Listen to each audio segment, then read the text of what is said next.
Now to heartwarming news for the scores of Korean War-separated families who are setting off very soon to reunite with their long-lost families in North Korea. But for most elderly people, meeting their relatives one last time is nothing more than a dream, unfortunately. And sadly, for many of those in a village in South Korea, it's a dream that will never come true. Cha Sang-mi is in the city of Sokcho, near the inter-Korean border, to hear their stories.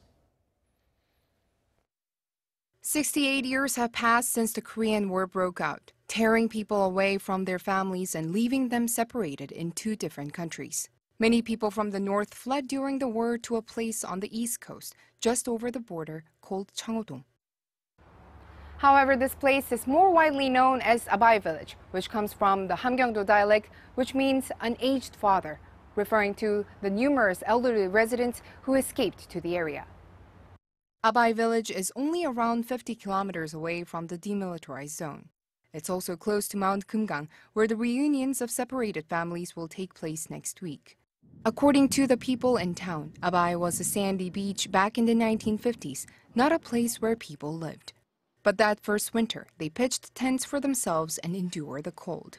They say there's a reason why they chose this place in particular.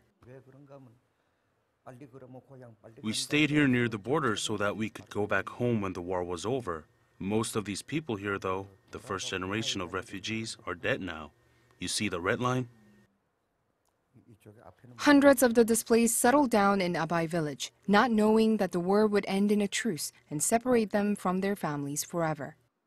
Kim says they once had hope, but as they grew older, their memories of their hometown also began to fade. A 93-year-old woman I met near the parking lot says she doesn't want to apply for the reunions. It would just make things complicated.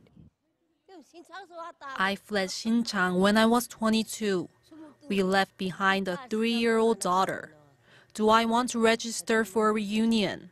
No, it's meaningless now. Yi seemed reluctant to even think of the baby girl, whose memory she had buried deep down. The local public hall where the elderly refugees used to gather is now empty.